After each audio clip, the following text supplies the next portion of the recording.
one of the reasons why Rockville Center has been a community that has been very stable in terms of diversity is that starting about 2 decades ago, it began to deeply think about the interaction between tracking the achievement gap and kids just getting along. I think the real challenge is to embrace the diversity.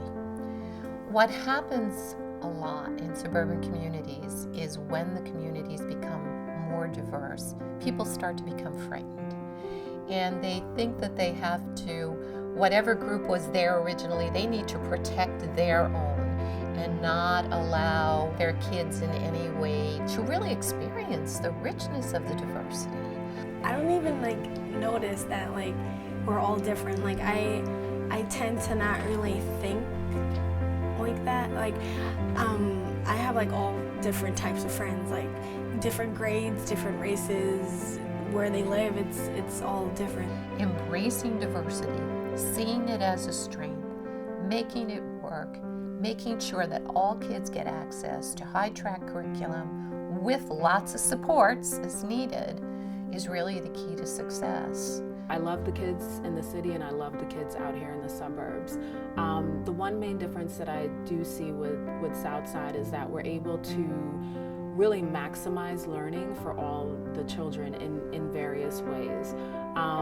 Kids in the city are definitely motivated, but I feel may not necessarily have all the resources and are certainly deserving of it, but for whatever reason, that's the equity is just not there. With the inclusion, you see that you have to differentiate your instruction. You have to meet the needs of the learners where they are. But you also have to challenge them. And the students are very flexible. They really adjust well to various circumstances that you place them in. I like how everyone is equal because we're all at the equal thing. So it's not oh, I'm not going to try less because I'm in a lower class. I'm not going to try harder because I'm in the harder class. We're all it's in our hands to apply ourselves. So Southside has extra help every single morning. We call it zero period, and it's for 40 minutes or so. And everyone can come and go to extra help. And the buses bring you here, zero period, so you have a time to prepare and ask your teachers questions about it, and they'll help you out. Kids learn from each other as much as they learn from a teacher. Having the voices in a classroom discussion, whether it be in a history class or in an English class, that are voices that come from experiences different than yours, is really good for all kids. All kids benefit from integration.